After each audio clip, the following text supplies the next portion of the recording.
નમસ્કાર, હું છું ગોપી ગાંગર. આપ જોઈ રહ્યા છો નિર્ભય ન્યૂઝ. આજે સમાચાર આપણે જોયા રોહન ગુપ્તાના. રોહન ગુપ્તા જેણે કોંગ્રેસ છોડીને ભારતીય જનતા પાર્ટી જોઈન કરી લીધી, એ જ રોહન ગુપ્તા જે સતત ટીવી ચેનલો ઉપર ભારતીય જનતા પાર્ટીને અપખોડતા હતા, આજે ભારતીય જનતા પાર્ટી જોઈન કરી લીધી અને રામના નામની વાત કરી. તો બીજી બાજુ એ પહેલા આપણે ચર્ચા કરી લઈએ પુરુષોત્તમ રૂપાલાની. આ વિષય પર પણ ચર્ચા કરીશું. પુરુષોત્તમ રૂપાલાનો મુદ્દો જે છે તેની પણ ચર્ચા કરીએ, કારણ કે ક્ષત્રિયોના વિરોધ વચ્ચે આજે પુરુષોત્તમ રૂપાલાએ પોતાનું કેમ્પેનિંગ રાજકોટમાં શરૂ કરી દીધું. ડોર ટુ ડોર કેમ્પેનિંગ શરૂ થયું, પણ આ બધામાં ખૂબ જ દિલચસ્પ વિડીયો પણ સામે આવ્યા છે. અને એ વિડીયો છે રામ મોકેરિયાના. રામ મોકેરિયા જે ઘોર ઉતારે છે તે મોહન કુંડારિયાની ઉતારે છે અને પુરુષોત્તમ રૂપાલા ઉમેદવાર છે. આપણી સાથે જગદીશ મહેતા સર જોડાઈ ગયા છે, તેમની સાથે સીધો સંવાદ કરી લઈએ. સર, શું કહેશો કે જે દ્રશ્ય સામે આવ્યા એ દ્રશ્ય ખૂબ જ ઇન્ટરેસ્ટિંગ હતા કે મોહન કુંડારિયા ઘોર રામ મોકેરિયા ઘોર મોહન કુંડારિયાની ઉતારતા હતા અને ઉમેદવાર તો પુરુષોત્તમ રૂપાલા છે. આપણે પેલી કહેવત સાંભળી છે ને, દેખાડવાના જુદા, ચાહવાના જુદા. લગ્ન કોકના છે, ગીત કોકના ગાય. મોહન કુંડારિયાની ઘોર તો ઠીક બેન, એ તો સમજ્યા ચહેરા ફેરતો, પરંતુ 500 રૂપિયાની નોટ એક હાથમાં છે અને ઘોર ઉતારીને આપે છે 50 રૂપિયા. ઈ પણ ઇન્ટરેસ્ટિંગ છે, કારણ કે ઓલા ઢોલી જે છે એ 500 રૂપિયા જોઈને બિચારા ભયંકર રીતે વગાડે કે ભાઈ 500 ની નોટ આવે એટલે વાત પૂરી ને. પણ આ બુદ્ધિપૂર્વકનો ખેલ છે. ઘોર ઉતારે છે મોહન કુંડારિયા ઉપરથી. હવે એની પાછળ તર્ક કેવો છે ખબર? કે ધારો કે હું આ પૈસા એમ કે રૂપાલા ઉપરથી ઘોર ઉતારું દાખલા તરીકે, તો ન કરે નારાયણને ચૂંટણી પંચમાં કોક એમ કે જો પૈસા વેર્યા. કારણ કે રાજકોટને તો છોડો, સૌરાષ્ટ્ર કચ્છમાં જે ડાયરાની આખી એક સંસ્કૃતિ છે, કીર્તિદાન ગઢવીનો હોય કે ગીતા રબારીનો હોય, જે ડાયરાની સંસ્કૃતિ જેને ડાયરા માણ્યા હોય કે જોયા હોય એને ખ્યાલ હશે કે ડાયરો હોય ત્યાં પછી ઘોર કરે એટલે કે સાંભળનારા લોકો, આયોજકો, એના મિત્રો આ એ વિડીયો છે જે અત્યારે આપણે સ્ક્રીન ઉપર જોઈ રહ્યા છે. હાથમાં 500 ની નોટ છે મોહન કુંડારિયાના, અને પછી ઘોર મોહન કુંડારિયાની ઉતારે છે ને પાછા પૈસા ડોલીના ખિસ્સામાંથી લઈને જાય છે. એમાં એવું છે બેન, શું હોય છે તમને કહું. આ થોડોક મિસગાઈડ થયેલો કરેલો વિડીયો છે. એ જે ખીચામાંથી કાઢી લે એ શું છે કહું. આના હાથમાં 500 ની નોટ છે, આખો થપ્પો 500 નો છે, તો આમ ઘોર ઉડાડે તો 500 થી 1000, 1500, 2000, 3000 એમ થઈ જાય. એમ નથી આપવાનો, કારણ કે ફૂલેકું બહુ લાંબુ ચાલ્યું હોય. આજે આદર સત્કાર વાળી વાત છે, રૂટ બહુ લાંબો હોય તો 500 દઈ દેવાય ને. એટલે શું કરે તમને કહું, બીજા બધા પણ કેટલાક ઉડાડતા હોય છે. કોઈ 20 ની નોટ, કોઈ 10 ની નોટ, કોઈ 50 ની નોટ. એવો બધા ઓલા લોકો શું કરે, વગાડવા વાળા એક છોકરા 2-3 છોકરા નાના રાખે કે પૈસા ઉડાડે, નીચેથી ભેગા કરીને એક થેલીમાં નાખે તો ખીચામાં નાખે. એ હોય બધા છૂટા, 10 રૂપિયા વાળા, 50 રૂપિયા વાળા, 100 રૂપિયા વાળા. પછી આ લોકો શું કરે, મેઇન આયોજકો, કે 500 ઉડાડે તો મેં તમને કીધું 1000 રૂપિયા ઉડી જાય કારણ વગરના. એટલે લાંબુ ચાલે દેખાડામાં. એટલે એને કહી દે કે ભાઈ જો સાંભળ, તારા ખીચામાં લાવ જેટલા હોય એટલા, હું તને લમસમ આપી દઈશ, 1000, 2000 જે ગણો તે. ખીચામાં કેટલા માય, 10 રૂપિયાની નોટ કેટલી માય, 50 ની કેટલી માય, અને અંતે પણ તને એવું હશે 500, 1000 વધુ દઈ દેશું. કારણ કે પૈસા આમ ઇમટીરિયલ છે, મોજ કરવાની વાત જુદી છે. પણ એવું ના બને કે મારે 500 છૂટાના અભાવે 500 નોટ ઉડાડવી પડે, તો વધુ વપરાઈ જાય. અને ભારતીય જનતા પાર્ટીનું રાજકોટનું એકમ એવું છે, એ એમ માને છે કે રૂપાલામાં બહુ વપરાઈ જવાની જરૂર નથી. રૂપાલામાં વપરાવાની જરૂર નથી, પણ આ બહુ સિમ્બોલિક હતું કે મોહન કુંડારિયાની ઘોર ઉતારી. હવે ક્યાંક ડમી ઉમેદવાર મુખ્ય ઉમેદવાર તો નહીં બની જાય ને. હવે એ વાત તરફ આવું, એ પણ બિલકુલ સાંકેતિક છે. કારણ કે એક જ માંડવે 2 જાન જઈ રહી છે વરરાજાઓની. નેઠું નથી કે કોની આરે વરમાળા કોના ગળામાં આવશે, એ પરિસ્થિતિ ઉપર આધીન છે.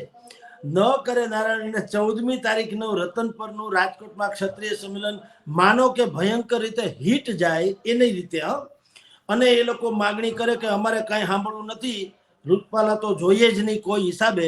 તો ભારતીય જનતા પાર્ટીએ એવી વ્યવસ્થા તો રાખી જ છે સ્પેર વ્હીલ જેવી, કે તો મોહન કુંડારિયાને જે ડમી ભરાયું છે, તો આ વરમાળા એની ને મોહનભાઈ રૂપાલાભાઈ એના ઘરે જાન જાડેરી જોડીને મોહનભાઈ વયા જશે મોરબી બાજુ. એટલે એ પણ વાત સંકેતિક છે કે હવે આમાં કોણ વરરાજો ફાઇનલ થશે નક્કી થશે, બેની ગોળ ઉતારતા ફરો, જેના ભાગમાં હોય એનું આ વ્યવસ્થા થાય. પરંતુ હવે આ વાત તો થોડીક લાઇટ મૂડમાં થઈ. વાસ્તવતઃ શું છે બેન? વાસ્તવતઃ એ છે કે હવે ક્ષત્રિય સમાજના આંદોલનમાં નરી સમજણ બચી છે. ઉશ્કેરાટ અને મારી નાખું, કાપી નાખું, અથવા તો મંચ શેર કરીને એ મંચના બધા જ હું વેવ્સ હું લઈ લઉં, હીરો હું થઈ જાઉં, એવી જે કેટલીક અડચણો હતી એ હવે દૂર કરવામાં આવી છે.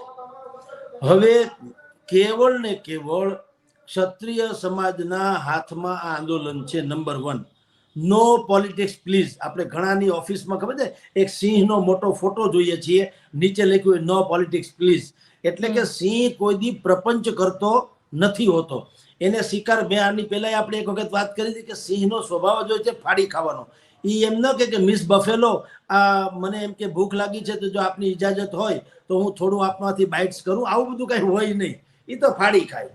એટલે હવે જે પોલિટિકલી વિંગના માણસો હતા, એ પછી શેરસિંહ રાણા હોય, ભાઈ રાજ શેખાવત હોય, યુવરાજસિંહ હોય કે બીજા કોઈ પણ હોય, નો પોલિટિક્સ પ્લીઝ.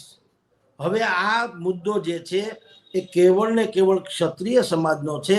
એટલે મંચ ઉપર પણ કોઈ પોલિટિક્સ, 14મી તારીખના રતનપરના સંમેલનમાં પણ કોઈ પોલિટિક્સ જોવા મળશે નહીં. નંબર 1. નંબર 2, હવે ઉશ્કેરાટમાં મારી નાખો, કાપી નાખો, જુહાર કરો, એ બધી વાત પણ શમી ગઈ. એ બધું હવે નહીં થાય.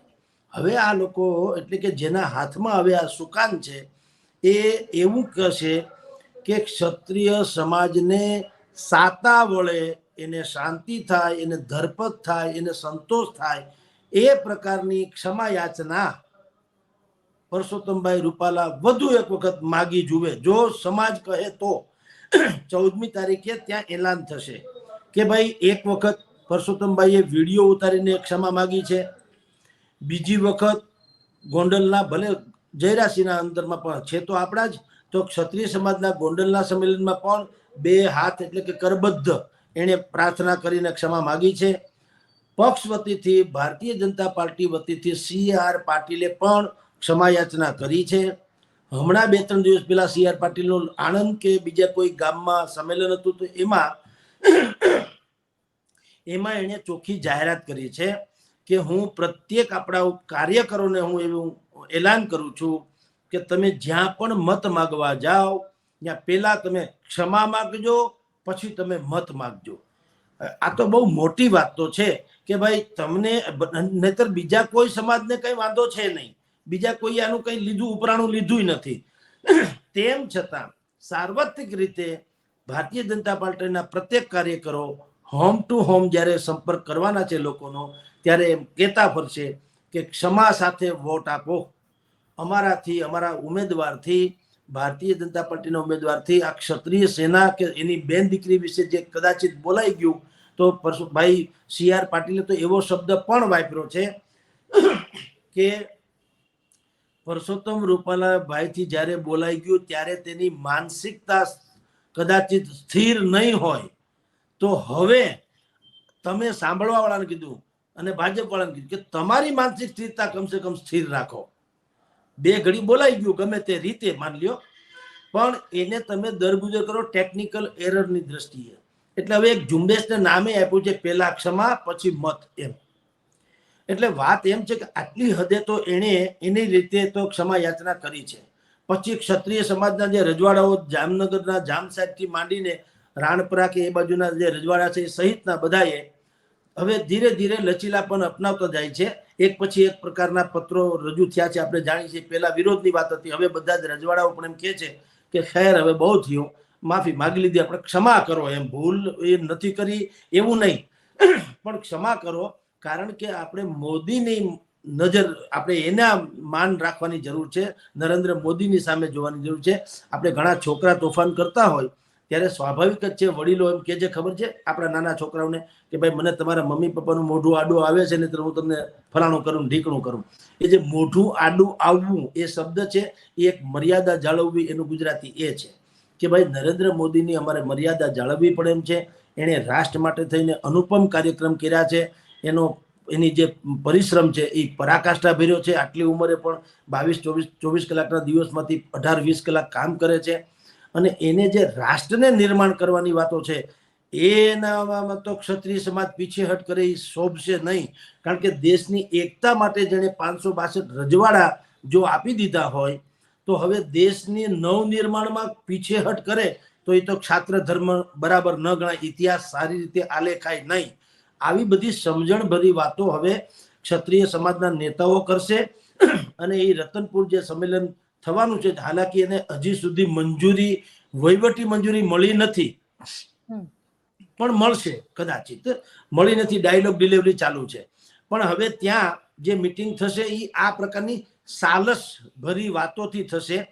અને એમાં સરકાર જો થોડીક એશ્યોર આપે, સરકાર સ્વયં, કે ભાઈ રૂપાલાની, ધારો કે ક્ષત્રિય સમાજ ભેગા થઈને એમ કહે કે રૂપાલા સાહેબ અહીંયા આવે, દાખલા તરીકે અહીંયા એટલે આવા સંમેલનમાં, અને સંમેલનમાં આખો ક્ષત્રિય સમાજ 2-5 લાખની જનસંખ્યામાં ઉપસ્થિત હોય, એની વચ્ચે રૂપાલા સાહેબ આવીને એમ કહે કે ભાઈ આઈ એમ વેરી સોરી, દાખલા તરીકે, તો અમને એમ લાગે છે કે ઓકે, ઓલું તમે જાહેર ડાયરામાં જ કીધું હતું, આ જાહેર ફંક્શનમાં કહી દો, ઓડિયો ઉતારીને નહીં. તો કદાચિત એ પણ સંભવ છે. કારણ કે પરસોત્તમભાઈ હવે મૂછે તા દઈને નથી ફરતા કે હવે તો માફી માગે બીજા થાય કરી લેજો, એવી કોઈ વાત છે નહીં. એણે એમ કીધું ભાઈ મેં મારા લેવલ પ્રમાણે તો માફી માગી જ લીધી છે. એણે પહેલી વખત વિડીયો ઉતાર્યો ત્યારે સામેવાળા જે ભાઈ હતા, જે બોલતા હતા, એને કીધું જ તું કે કામ કરો, તમે બોલો કઈ રીતે મારે માફી માંગવી, તમે બોલો, એ અક્ષરશઃ હું તમને વિડીયો કરીને ઉતારું. એટલે પહેલા જ દિવસથી એની તો એવી વાત છે, કારણ કે એને ખબર પડી ગઈ કે મારાથી ખોટું બોલાઈ ગયું બેન દીકરી વિશે, તો ક્ષમા યાત્રાની વાત એને કરી. એટલે હવે 14મીએ સંકલન સમિતિના નેતૃત્વ હેઠળ જે નહેરુ ક્ષત્રિય સંમેલન મળવાનું છે, નો પોલિટિક્સ પ્લીઝ વાળું, એમાં આ વાત આવશે કે સમાજને પૂછવામાં આવશે કે બોલો તમે શું ઈચ્છો છો. પરસોત્તમભાઈ રૂપાલા અહીંયા અત્યારે આવીને ક્ષમા માગે જાહેરમાં તો તમને ઠીક લાગશે. અને બીજું કે ઠીક લગાડવા માટે થઈને પણ અમારી અપીલ એટલા માટે, અમે વેચાણા નથી, અમે ક્યાંય મૂંઝાણા નથી, અમે દબાણા નથી, અમારું કોઈ કામ વ્યક્તિગત સરકારને હોપ્યું હોય ને એણે આશ્વાસન આપ્યું હોય કે ચૂંટણી પછી તમને ઢગલા કરી દેશું, એવું નથી. માં આશાપુરાની સાક્ષીએ, માં હિંગળાજના સાનિધ્યે, કે માં આપણા જે કચ્છમાં છે મઢવાળામાં આશાપુર, એ બધાની સાક્ષી અમે કહીએ છીએ, સમાજના હિત સિવાય અમારા હૃદય મન મસ્તકમાં એક પણ વાત જો ડીલની થાય તો અમને ફટકેજો. કાલ સવારે તમને એમ જાણવા મળે કે અમે આ મંચનો ઉપયોગ કરીને સરકાર સાથે કોઈ ડીલ કરી લીધી વ્યક્તિગત, તો તમે અમને તમારે જે ફાવી સજા આપજો. અમારા મગજમાં નેરો સમાજ છે, કેવળ ને કેવળ સામાજિક હિત અને એની ગરિમા છે, એની અસ્મિતા છે. એટલે જો તમને શ્રદ્ધા, પેલા આની પેલા ધંધુકામાં મિટિંગ થઈ ત્યારે પણ શપથ ગ્રહણ જેવું આમ હાથ ઊંચા કરીને કેવરાવડાવ્યા હતા. કદાચિત એવું બને કે 14મી તારીખના મિટિંગમાં શપથ લેવડાવે કે ભાઈ અમે જે કાંઈ નિર્ણય સરકાર સાથે બેસીને કરીશું તો સરકાર એના લેવલ પર, આ તો મેચ ડ્રોમાં જવાની છે તો નક્કી છે, કોઈ જીતશે નહીં, કોઈ હારશે નહીં, એને તો સમાધાન કહેવાય છે. પરંતુ એવું ના બને કાલ સવારે કે અમે સરકારની કોઈ વાતથી આવીને અમે એમ કહીએ છીએ કે ઓકે અમે રૂપાલાજીને હવે ક્ષમા બક્ષી દઈએ છીએ, તો કાલે વારે ઉશ્કેરાટમાં કોઈ એલફેલ ન બોલે કે સોશિયલ મીડિયામાં એવી વાત વહેતી ન કરે કે કાં અમે ડરી ગયા, કાં અમે વેચાઈ ગયા, કાં અમે દબાઈ ગયા, કે કાં અમારું કંઈક કામ પાર પાડી લીધું, એવું ન થાય. એટલે અત્યારથી ચોખવટ કરી લઈએ, બોલો સમાજની શું રાય છે, આવું સ્પષ્ટપણે કહેવામાં આવી શકે છે. અને આવે અને સમાજ એમ કે ઓકે ચાલો સમાજના હિતની વાત તમે કરતા હો તો એ ક્ષમા યાતના અહીં આવીને જાહેરમાં કરી જાય, અથવા તો લેખિતમાં આપે, 2 ઘડી માની લ્યો.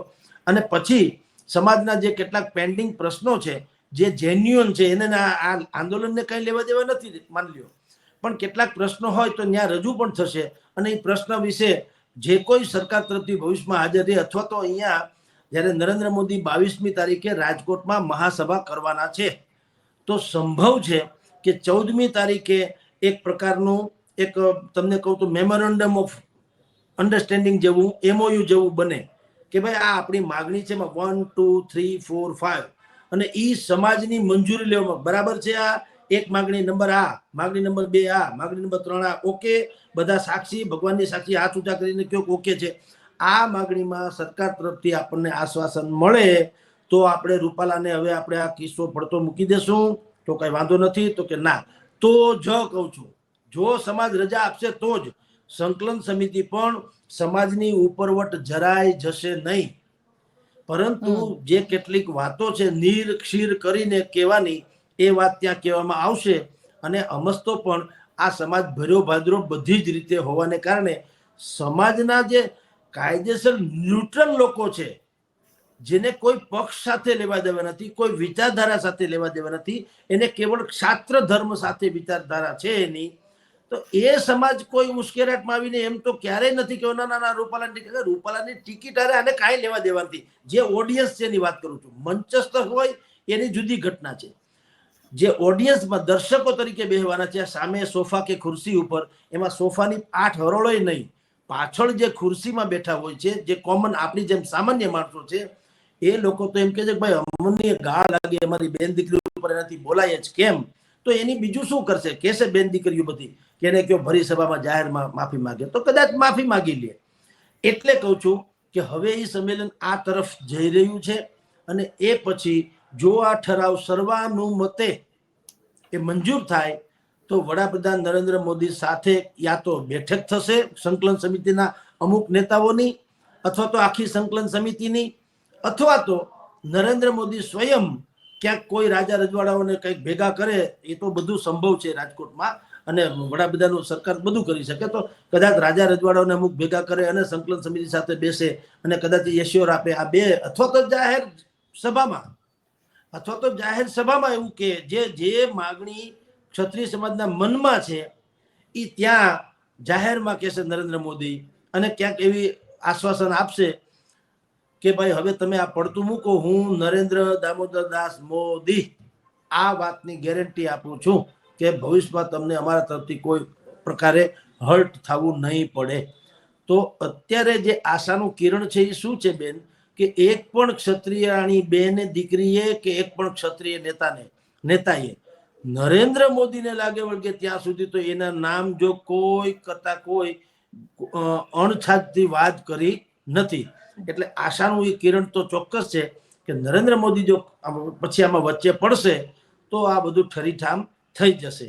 એટલે અત્યારે જે ઓળઘોળ થઈ રહ્યું હતું મોહનભાઈ કુંડારિયાથી માંડીને રૂપાલા સુધીનું, એ હજી બજારું વાતો છે, મંચસ્થ વાતો બાકી છે. એટલે બેને ભલે ઓળઘોળ ઉતારતા રહીએ એટલે કઈ કન્ફ્યુઝન પણ ના આવે. આ તો બહુ બુદ્ધિપૂર્વકના ખેલ છે. એને ખબર હોય કે આ વિડીયો વાયરલ થાય ધારો કે, તો પણ એક જગ્યા રહે, કદાચ ન કરે નારાયણ ક્ષત્રિય સમાજ ગમે તેમ કરીને કે કુરબાન છે આપણે જોઈએ જ નહીં, અને પાછું ખેંચવાનો વારો આવે તો શું, તો બુદ્ધિપૂર્વક આને હવે ફૂલેકું ફેરવી લીધું બધાને હારવાર. એટલે આવી બધી વાતો તો ચાલી રહી છે બેન. પણ આજે મારી પદ્મિની બા સાથે વાત થઈ. પદ્મિની બા તો હજી પણ ઉપવાસ ઉપર બેઠેલા છે અને એમનો અન્ન જળનો ત્યાગ કરેલો છે, એ હજી એમના ઉપવાસ ચાલી રહ્યા છે.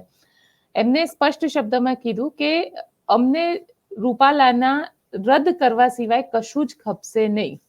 અને આ સમાજની ક્ષત્રિયાણીઓ જે રીતે વિરોધ કરી રહી છે, અલગ અલગ જગ્યાએ વિરોધ ચાલી રહ્યો છે, ત્યાં ભારતીય જનતા પાર્ટીના નેતા પહોંચે, ત્યાં આગળ મોદી પરિવારના જે કાર્યક્રમ થઈ રહ્યા છે તેમાં પણ વિરોધ થઈ રહ્યો છે. તમને શું લાગે છે કે ચલો ત્યાં આગળ સમાજના અમુક લોકો માની જાય, પણ ક્ષત્રિયાણીઓ માનશે? ના બેન, એવું ના હોય. વ્યક્તિગત વિરોધ અને સામૂહિક વિરોધ એ બે વચ્ચે ફેર છે. તમે તમામ લોકોને સંતોષ આપી ન જ શકો. એક જ પાત્ર હોવા છતાં આપણે આપણા રોલ કેટલા હોય છે. આપણે કોકના દીકરા છીએ, આપણે કોકના પતિ છીએ, આપણે કોકના ફાધર છીએ, આપણે કોકના મામા છીએ, આપણે કોકના ભાણેજે છીએ, એકને એક વ્યક્તિ છે. આપણે નાગરિકે છીએ, આપણે ફલાણું છીએ, આપણે બ્રહ્મ સમાજના અગ્રણીએ છીએ, આપણે એમ અનેક જે રોલ હોય છે. એમ આ જે આંદોલન ચાલે છે એના જે મતાંતરો અનેકો છે. પદ્મિની વાળા હોય કે પછી જેપી જાડેજા હોય કે પીટી જાડેજા હોય કે શેરસિંહ રાણા હોય કે રાજ શેખાવતજી હોય કે બીજા કોઈ પણ હોય. હવે બધા ઇન્ડિવિજ્યુઅલી પોતપોતી રીતે એની લાગણી 100% જે હોય તે. પણ આફ્ટર ઓલ તમને કહું ક્યાંક તો એક પ્રકારનું સમાધાન થવું ઘટે. હવે વ્યક્તિગત ન માને તો વ્યક્તિગત લડાઈ છે પણ નહીં. એને તો ક્યાં, ધારો કે રૂપાલા સાહેબે પદ્મિનીબા વાળાને નામજોગ કોઈ ટીકા ટિપ્પણી કરી નથી, જેપી જાડેજાના નામજોગ કરી નથી, પીટી જાડેજાના નામજોગ કરી નથી. નામજોગ કરી હોય તો એ બધાનું વાત વાજબી. હવે સમાજ જોગ કરી છે અને સમાજ સ્વયં એનું કઈ નિષ્કર્ષ કાઢે તો પછી બીજા બધાએ મોટા ભાગે તો એને સ્વીકારવું રહ્યું. એટલે એનો ક્યાંક રસ્તો પછી નીકળી જશે એવું મને લાગે છે. અત્યારે બધું ધગીને ત્રાંબા જેવું છે એટલે કંઈ કહી ન શકાય. પરંતુ જ્યારે બહુ, જેમ કે છેલ્લા 2-3 દિવસથી કેમ ટાઢું પડી ગયું છે કે નહીં, આજથી 3 દિવસ પહેલા શું પરિસ્થિતિ હતી, આપણને ખુદને એમ લાગતું હતું કે આપણે તો સમરાંગણમાં છીએ અને બાકા ઝીક બોલાવે છે, શમશેર વીંઝાતી હોય એવું લાગતું હતું આપણને. એટલે ગઈકાલે પણ સર ગઈકાલે પાટણમાં પણ સભા થઈ, મુન્દ્રામાં પણ સભા થઈ. પાટણની સભામાં પીટી જાડેજા હતા. પીટી જાડેજાએ કીધું કે હું પાળીઓ થઈ જઈશ એ મને પોસાશે, પણ ક્ષત્રિયાણીઓને જે રીતના વાત કરવામાં આવી છે રૂપાલા, એમાં માફી તો નહીં જ મળે. એટલે પીટી જાડેજા સમિતના બધા જ નેતાઓ ત્યાં, એટલે ક્ષત્રિય સમાજના બધા જ અગ્રણીઓ ત્યાં પાટણની સભામાં હતા અને દરેકની એક જ વાત હતી, એક જ મુદ્દો એ લોકો લઈને બેઠા છે. આજે તો ભલે છે, હાર્દિક પટેલે શું કીધું તું, સમ ખાઈને રાજકારણમાં આવે તો તમે અમને ફટ કહેજો.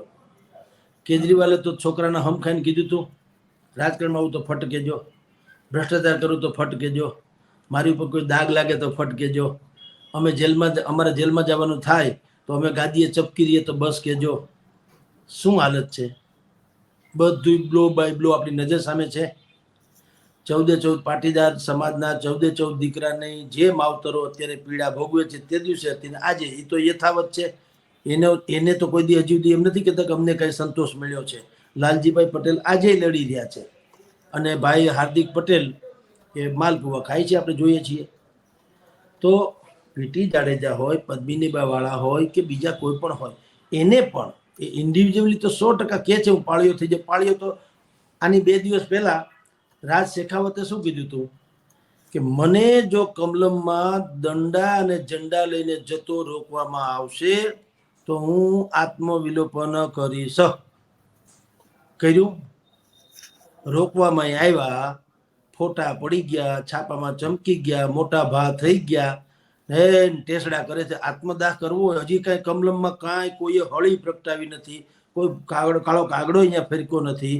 તો હજી એ બધું તમારું તો યથાવત જ છે ને. જોહર જેને તમારું જે મૂળ છે ક્ષાત્ર ધર્મ વાળું, તો એ તમારી એક વખત અટકાયત થઈ જાય ને તમને હાંજે છોડી મૂકે ચા પાણી પાઈને, તો આ બીજાને તમારે પારકા જતી કરવાનો અર્થ શું છે? તમે આજે કેમ નથી નીકળતા પાછા? હાલો, તે દિવસે તમે પકડાઈ ગયા તો તમને એમાંથી સબક લેવો જોઈએ ને કે ભાઈ તે દિવસે હું મારા મૂળ યુનિફોર્મમાં હતો, મારી પાઘડી, મારું સોનું, મેં એટલા બધા હાથમાં વીટા પહેર્યા, કડા પહેર્યા દુનિયાભરનું, અને મને આઇકોનિક રીતે જોયું એટલે લોકો મને ઓળખી ગયા, મને પોલીસે પકડી લીધો. ઓકે, હવે કાલ જુઓ, કોથળો ઓઢીને જાઉં, હરામ બરોબર કોઈને ખબર પડે કે બાપુ છે એમ, અને જુઓ ખેલ નાખું, કાનત કરતા. હજી સમાધાન તો થયું નથી. નોમિનેશન કરવાની તૈયારી છે. આ તો વાતે ગાતે પ્રચાર ચાલુ છે. જો તમારે જો આ તમારી જે હૃદયપૂર્વકની જે બળેતરા છે એ જો ખરા અર્થમાં હોય તો તૈયાર થાવ. આ ત્રાસવાદીમાં નથી થતા, માનવ બોમ્બ નથી બનતા કે હું એમાં. એને તો કન્ફર્મ છે, એને તો બોમ્બ બાંધ્યા જ છે, સમજી લ્યો. બોમ્બ બાંધીને તો એ નીકળે છે અને એટલી ગેરંટી તો છે કે સામે વાળો મળે કે ન મળે એ તો ખેર, હું તો 1000% મરવાનો છું, તો કન્ફર્મ છે, કારણ કે બોમ્બ તો બાંધીને નીકળ્યા છે. હવે સામેનો શિકાર પડે કે ન પડે એ ખેર, પણ આ જીવ તો આવશે તો નક્કી નથી. તો 100% 101% છે કે જ્યારે પણ બ્લાસ્ટ થશે સૌથી પહેલા પોતાના ફૂરચા ઉડશે, પછી બીજાના છે ને.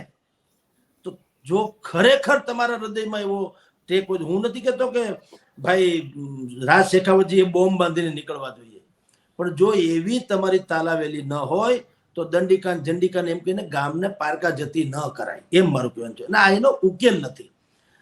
એવું કરવું હોય તો પેલા તમારે પહેલ કરવી પડે, સમજી લ્યો. કઈ મોટા ભાઈ એટલે કઈ પ્રેસમાં બોલી નાખો કે મીડિયા સબક આવી જાય એમ મોટા ભાઈ ન થઈ જાય.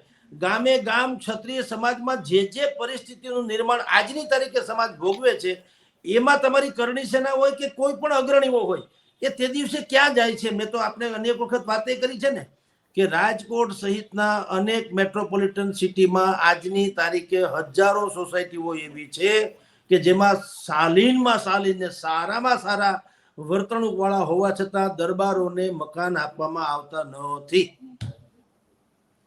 Where is the Karni Sena? ક્યાં છે?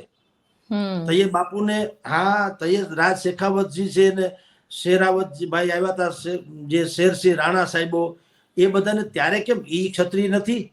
પૈસા હોવા છતાં, કદાચ સવાયું આપવા હોવા છતાં તમને મકાન આપવું નથી, એમ જ્યારે કહેવામાં આવે તો તમારું તૈયાર લોહી નથી ઉકળતું? ભાઈ શું પ્રોબ્લેમ છે? અમારી ઉપર કોઈ દાગ છે? જે હાલો બીજા અમુક લોકો માથાભારે હોઈ શકે અને એ બધું છે, પણ આ જે ભાઈ મકાન લેવા આવે છે એનું કોઈ હિસ્ટ્રી છે આવી? નહીં. તો એ માણસ નથી? કમસે કમ એ હિન્દુ છે, કોઈ પ્રશ્ન નથી, વિધર્મી નથી, તમને વાંધો શું છે? કા કરણી સેના? આ છે ને બેન, મંચ ઉપરથી સમસ્યાને ઢાલ બનાવીને નેતા બની જવું એ અલગ વાત છે, અને કાર્યકર નહીં, જ્ઞાતિનો સેવક બનીને ઘરે ઘર જઈને એની સમસ્યા પૂછીને એના આંસુડા લૂછવા, એ અલગ વાત છે. ઓરિજિનલ નેતાગીરી એ છે જે મહાત્મા ગાંધીએ કરી. કોથળી પહેરી નાખી જિંદગી, બેરિસ્ટર થયેલો માણસ, એ જમાનામાં બેરિસ્ટર. આજે તો કોક નાનો એવો એક ક્લાર્ક હોય ને કે અમથું તો બ્યુટી પાર્લરમાં જઈને બાબલા જેવા થઈને નીકળે છે. એ જમાનામાં એ બેરિસ્ટર હતા, સુટેડ બુટેડ, અંગ્રેજો પાસેથી આખી તમને કહું એક વ્યવસ્થા સમજીને આવ્યા હતા કે કઈ રીતે એટીટ્યુડ કેને કહેવાય, માભો કેમ પડે, અંગ્રેજો પાસેથી શીખીને આવ્યા હતા. અને બેરિસ્ટર તો એને તો ભગવાન દયા હતી. ઈ આવું એક પોતળી જેવું ખાલી પહેરે, આખા કાળા ભમ્મર થઈ ગયા, કોઈ મેકઅપ નહીં, માથે કોઈ ભગવાન દયા હતી, વાળવા બાળવાની કઈ સવાલ પેદા નથી થતો. પણ ધાર્યું હોત તો વિગે પહેરી શીખાવત, એનામાં બુદ્ધિ નથી એવું તો નતું. પણ એ માણસ ઓરિજિનલ હતા કે મારા દેશની બેન દીકરીને જો પહેરવા પૂરતા કપડાં ન હોય તો મને સૂટ પહેરવાનો કોઈ રાઇટ્સ નથી, જો હું મારી જાતને સેવક ગણતો હોઉં તો. બાકી બધાય પહેરે જ છે, પણ સેવક જો હું મારી જાતને ગણતો હું, પ્રજાનો સેવક, તો મારે પ્રજાના સેવક જેવું થઈને રહેવું પડશે. અને એને પેલા આખા ભારતની પ્રદક્ષિણા કરી, ભારત કેવું છે, કારણ કે એ તો બહારથી ભણીને આવ્યા હતા, અહીંથી પોરબંદરના હતા, છતાંય ભણ્યા બહાર ગામ, એટલે બધું ભૂલી ગયા હતા. તો આખું ભારતનું પરિભ્રમણ વ્યક્તિએ કર્યું ને એને જોયું કે ઓહો હો, દરિદ્રતાની ચરમ સીમા છે, ખાવા ધાન નથી, બેનું દીકરીઓ એનું શિયળ ઢાંકી શકે એટલા વસ્ત્ર નથી, અને તમે જુઓ બેબસ એટલે કે વિવસ્થા કેટલી હદે છે કે માણસને સવારે ખાધું તો હાંજની ખબર નથી, જીવશું કે રાતે સૂતા પછી સવારે કેટલા ઉઠશું એ ખબર નથી. આવું હિન્દુસ્તાન છે. તો મારે આ કાંઈ કરવાનું થતું નથી. મારી બેરિસ્ટરશીપ પણ ગઈ એક કોર, મારા સુટેડ બુટેડ કપડાં એક કોર ગયા, મારી ડિગ્રી એક કોર ગઈ. મારે આ દેશના જવાન, જે દેશની પ્રજા જેવી છે એવું થઈને રહેવું પડશે, તો જ મને એ એક્સેપ્ટ કરશે. હવે અત્યારે તમને કહું, આ તો ઠીક છે, હવેના યુગમાં તમને કહું, દાખલા કોઈ શું કામ પેદા નથી થતા મહાત્મા ગાંધી જેવા? કઈ એની ઉપર પ્રતિબંધ નથી કે આજ પછી કોઈએ મહાત્મા ગાંધી ન થવું, એવું કઈ છે નહીં. ખુલ્લમ ખુલ્લા છે, થાવ, પણ નથી થવાતું. કાયા કુરબાન કરવી પડે. અંગદ રાજાએ રાજ મેળવ્યા, દીધા કરને દાન, અને મેરુ સરીખા ડોલવા લાગ્યા, તેદી મેળા ભગવાન, સેલૈયો સતના સુકે ને આપણે જે કવિતામાં બધું કહે છે, અમથા નથી મળતા મફતમાં, એના મૂલ ચૂકવવા પડતા, સંતોને સંતપણા નથી મફતમાં મળતા. કાયા કુરબાન કરવી પડે, તન મન ધનથી, વાતુથી નહીં, વાક છટાથી નહીં, હુંકારથી નહીં, તમને ઢાલ બનાવીને નહીં, પોતાની જાતને સૌથી પહેલા એમાં નિરૂપણ કરવું પડે. જેલમાં જાવ તોય કુરબાન છે, દંડા ખાવ તોય કુરબાન. ગાંધીજીએ ખાધા હતા, માર ખાધા હતા ને અડધી જિંદગી જેલમાં કાઢી હતી. કલ્પના કરો એની, એ કેવું હશે. કસ્તુરબા આયા હોય ને આને જિંદગી આખી જેલમાં કાઢનારા માણસ 2 વર્ષ, 4 વર્ષ, 6 વર્ષ, એટલે શું જિંદગી તો એવડી જ છે. જે કઈ છે એ 90-100 વર્ષથી વધારે તો કોઈની લાઈફ થવાની નથી. એમાં અડધી જિંદગી જેલમાં કાઢી કોના માટે?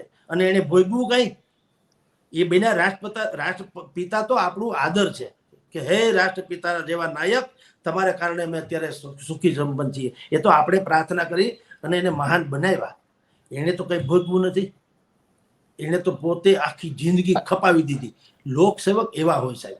એટલે હું આપને કહું છું કે જે અત્યારે ઇન્ડિવિજ્યુઅલી વિરોધ કરી રહ્યા છે એ બધાએ પણ જોવું જોઈએ કે તમે અત્યારે વિરોધ કરવા નીકળ્યા છો, પણ તમારું સમાજ પ્રત્યેનું ઉત્તરદાયિત્વ કેટલું અને ઉપજણ પણ કેટલી.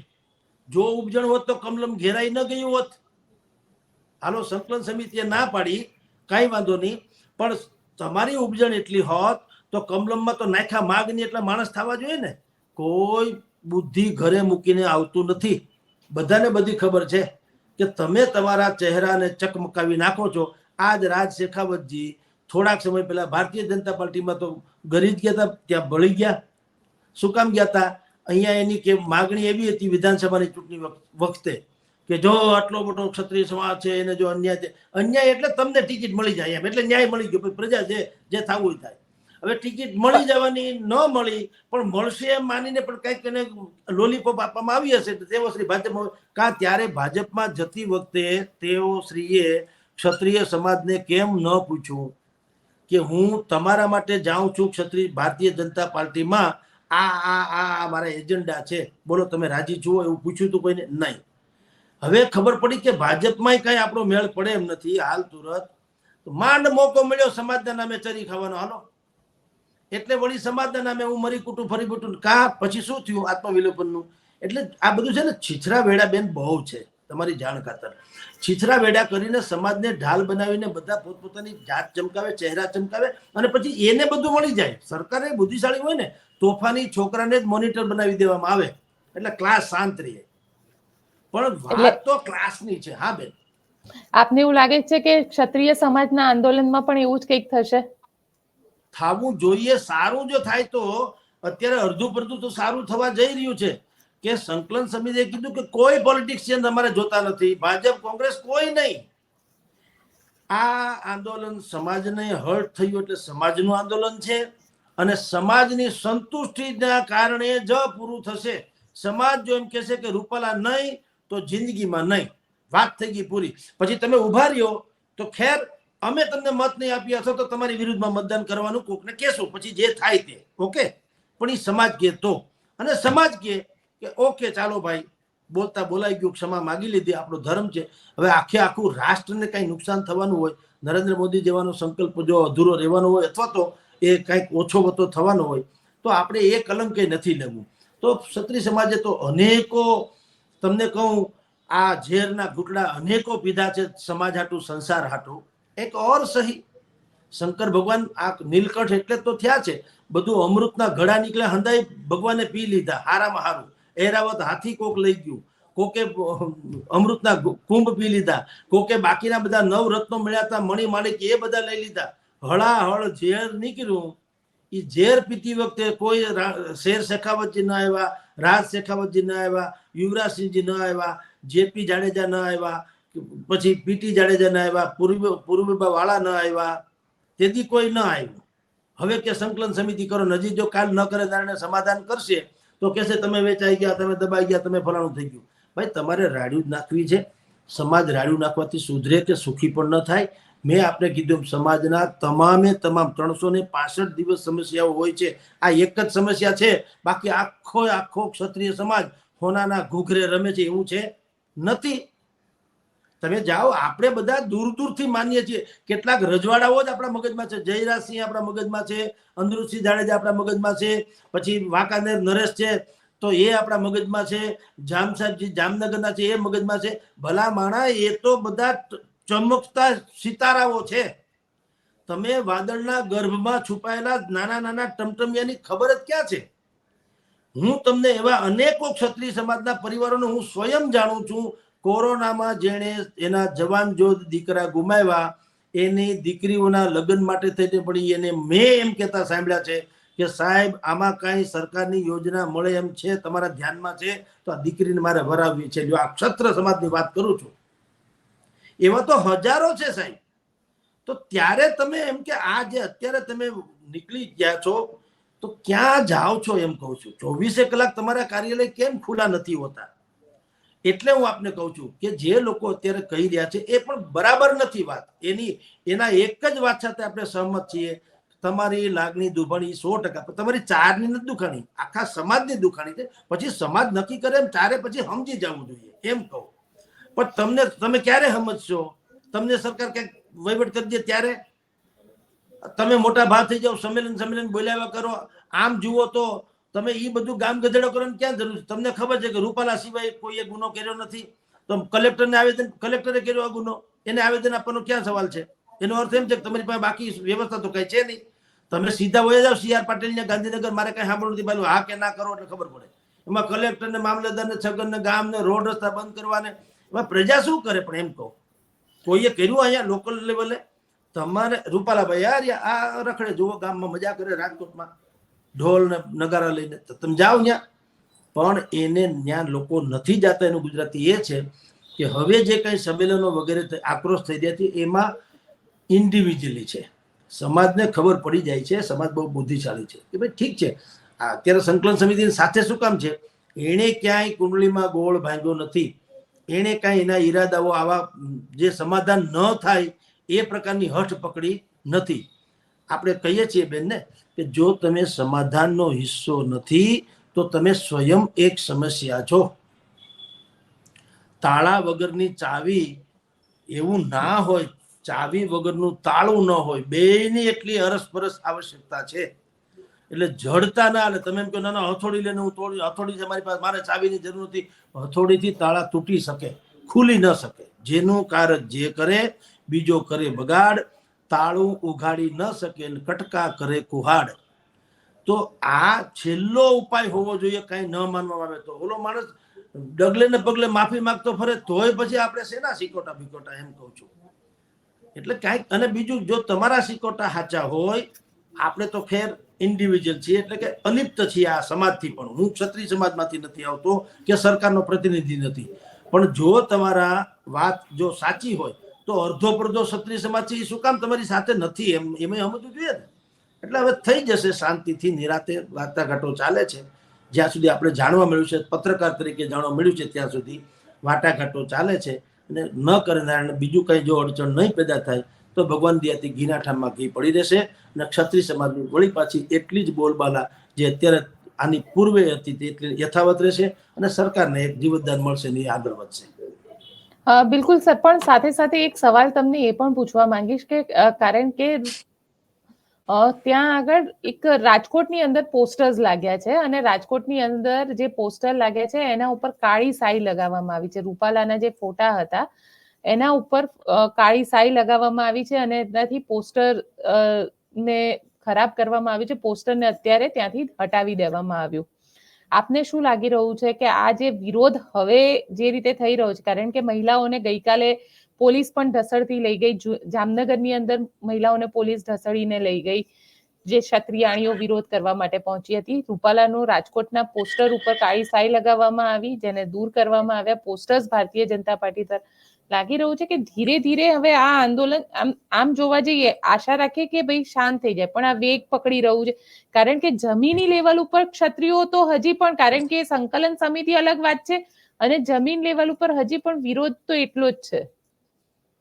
બેન, ઝાડવામાં આંબોય છે ને બાવળય છે, પક્ષીઓમાં મોર પણ છે ને ગરુડ પણ છે ને સમિત પણ છે. એકનો શિકાર શું છે બીજાનું શું કામ છે એ આપણે જાણીએ છીએ. ટુંડે ટુંડે મતરી ભીના અલગ અલગ પ્રકારના લોકો હોય છે. કેટલાકના મગજમાં નહીં ઉતર્યું હોય તો એ હજી વિરોધ ચાલુ રાખે છે. કારણ કે બધાને, કેટલાકને તમે સમજાવો, જો જાજી કીડી સાપને તાણે, ગમે એવું હોય તોય જાજી કીડી સાપને તાણે. બધા જ હજી તો સમાધાન તો થયું નથી. હજી કોઈ જાતની, આમ જુઓ તો સમાધાન નથી થયું, વાતો ચાલે છે. બે પક્ષે એક સમજણનો સેતુ બંધાણો છે. એટલે હવે લાગે છે કે એ તરફ જઈ રહ્યું છે વાતાવરણ. પણ હવે આ જે કાળા પીછડા મારવા આ કે તે કે, તો બધા ઇન્ડિવિજ્યુઅલ કેટલા લોકોને તમે સમજાવી શકો? માની લ્યો, જો મહાત્મા ગાંધીને ગાળ દેનારો વર્ગ પણ આ દુનિયામાં, ભારતમાં જો હજી છે આપણી નજર સામે, તો આ બીજી રૂપાલા કઈ મહાત્મા ગાંધી જેવા તો છે નહીં. અરે ભગવાનને નહીં માનનારા લોકો નથી આ ગામમાં છોડા દેશમાં. તો ભગવાનથી હવે ભલામણ પછી ક્યાં સવાલ છે? આપણે ગાયને કામ જેનું માનીએ છીએ, અમુક લોકો ગાયને કાપીને ખાય છે, નથી? એટલે હવે એ બધાને તમે, એનો અર્થ એમ નથી કે આખો સમૂહ એ તરફ છે. એ સાથે કેટલાક તત્વો એક સવાલ એ પણ પૂછી લઉં તમને કે રોહન ગુપ્તાએ આજે ભારતીય જનતા પાર્ટી જોઈન કરી. હવે કારણ કે રોહન ગુપ્તા તો અત્યાર સુધી પિતાની બીમારીનું બહાનું બતાવતા હતા, આજે ફરીથી રાજનીતિમાં એન્ટ્રી મારી છે અને ધીરે ધીરે હવે કોંગ્રેસના જે નેતાઓ, કારણ કે પહેલા જે જવાનો ફોર્સ હતો એ ધીરે ધીરે ઓછો થઈ રહ્યો છે, પણ રોહન ગુપ્તાએ આજે જોઈન કરી, આને શું સમજવાનું? જો હજી રોહનભાઈ નહીં, એના જેવા હજી કદાચ 50 આવશે ને, પેલા હજારો આવ્યા છે. 370 નેતાઓ અને 60,000 કાર્યકરો કોંગ્રેસમાંથી ભારતીય જનતા પાર્ટીમાં ઓપરેશન લોટસ અંતર્ગત આવ્યા છે. Rohan Gupta is one of them. એમાં વધારે પણ એમાંય જે ખટકો જે છે ને, જેની ચર્ચા કરવી પડે, એ મુદ્દો એક જુદો છે કે આ વ્યક્તિ પાસેથી નૈતિકતાની તમારે અપેક્ષા કઈ રીતે રાખવી. શું કામ? કોંગ્રેસમાંથી એણે જ્યારે નીકળ્યા અથવા રાજીનામું આપ્યું કે જે કંઈ કાંડ બન્યો, એણે શું કીધું કે મારે ટિકિટ નથી જોતી. શું કામ? મારા ફાધર અત્યંત ગંભીર હાલતમાં હોસ્પિટલાઇઝ છે.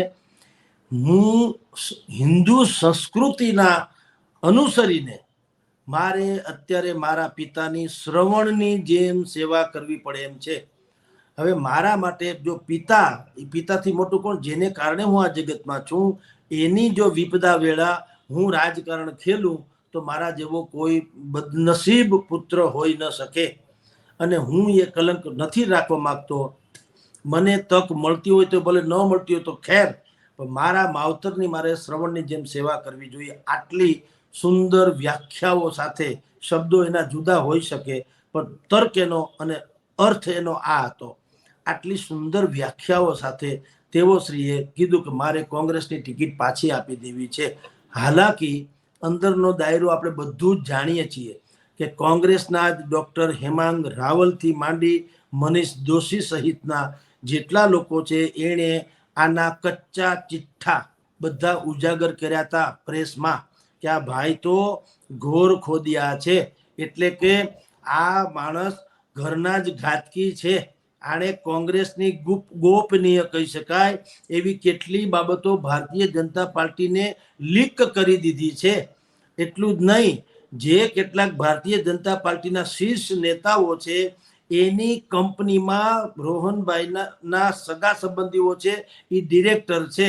એટલે કે એ કોંગ્રેસનું કેવળ મોહરું છે, પણ ભારતીય જનતા પાર્ટીની ત્યાં જઈને એનું મોઢું પહોળું કરે છે. એટલે એને કોંગ્રેસ કાઢવા ના જતા ખાલી રોહન ગુપ્તાએ ફૂંક વેલી પેલી એણે મારી દીધી, જાઓ નથી રમવું, ને તો ઓલા કાઢવાના જ હતા. આ બે વાત હું નથી કહેતો, ટીવીમાં આવેલી ચર્ચા હું કહું છું. હવે એ દાગ, જે કઈ દાગ હોય તે એની આરે આપણે એ સાચા છે, કોંગ્રેસ વાળાએ કીધું એ સાચા છે, રોહનભાઈ જે છે એ દાગી છે એમ નથી, એ તો કોંગ્રેસે કીધું ને, સાચું ખોટું રામ જાણે. પણ સવાલ એ છે, અને ભાજપને એવો કઈ છોછ સ્વાભાવિક જ રહેવાનો નથી. તમે ત્યાંથી જેટલો વકરો એટલો નફો છે, કારણ કે રોહન ગુપ્તામાં નેતૃત્વના બધા જ ગુણો જ્યાં સુધી જેવા જોઈએ એવા અત્યારે ભારતીય જનતા પાર્ટીને, એમાં એણે કઈ મહેનત નથી કરી. એ રોહનભાઈ તૈયાર બેઠે મળેલો આ ભાણું છે, તો અમે શું કામ ન ખાઈએ? ભાજપ તો એમ કે ને, સારું ભાઈ, જ્યાં ખપ લાગે, વાંદરી પાના જેવું છે, નેતાઓ છે ને વાંદરી પાના જેવો હોય, ગમે ત્યાં લાગુ પડે તો ક્યાંક ગોઠવી દે, હું કામ લાગશે. ઓકે, પણ વાત બેન જે છે ને એ આ છે કે તમે એક તરફ તમારા પિતાની માંદગી સબબ શ્રવણ જેવી વાતો કરો, પિતાની સેવાની વાતો કરો, તો અત્યારે થઈ ગયું બધું રેડી. પિતાના આશીર્વાદ મળી ગયા, પિતાજી લાલ રાતે રાણ જેવા થઈ ગયા, મીંડા ફરવા. ભગવાન એને 100 વર્ષના કરે ને દીર્ઘાયુ આપે, એ પણ નિરામય. આપણે તો સારી વાત કરીએ, પણ તમે જે બાનાસર આવ્યા હતા એ બધું ફલીફૂટ થઈ ગયું.